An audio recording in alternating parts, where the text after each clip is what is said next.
Friends, welcome to my channel. இன்றைக்கி நம்ம சேனலில் விநாயகர் சதுர்த்தியின் ஸ்பெஷல் ரெசிபி தான் பார்க்க போகிறோம். ரொம்ப சூப்பராக இருக்கும், செய்கிறது ரொம்ப ஈஸி. வாங்க எப்படி செய்யலான்னு நம்ம வீடியோக்குள்ளே போகலாம்.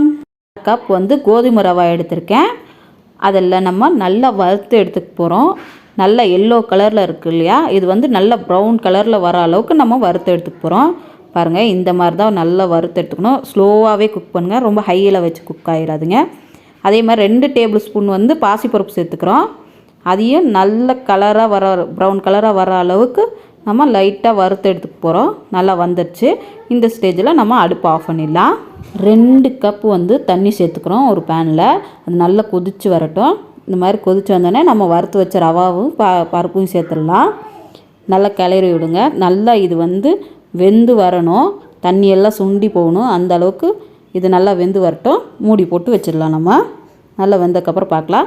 அதுக்குள்ளே நம்ம ஒரு பேன் எடுத்து எந்த அளவுக்கு ரவை எடுத்தோமோ அதே அளவுக்கு வெல்லத்தை எடுத்துக்கிறோம்.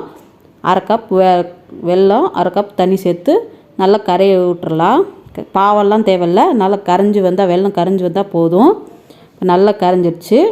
இப்போ இந்த ஸ்டேஜில் அடுப்பு ஆஃப் பண்ணிடலாம். இப்போ பாருங்கள், நல்லா ரவை வெந்து வந்துருச்சு. நல்லா வெந்துடணும். கோதுமை ரவை ஆச்சு. பாவு சேர்த்துக்கலாம். இப்போ நம்ம வடிகட்டி சேர்த்துக்குங்க, தூசி இருக்கும்ல.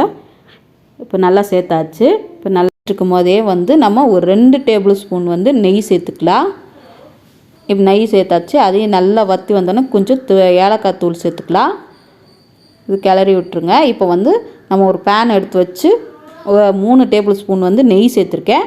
அதில் 10 முந்திரி சேர்த்துட்ருக்குறோம். நல்லா வறுபட்டோன்னே கொஞ்சமாக நம்ம திராட்சையும் சேர்த்துக்கலாம்.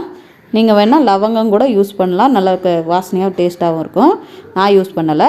நல்லா வறுபட்டுருச்சு. அப்படியே எடுத்து நம்ம ரவாவில் கொட்டிடலாம்.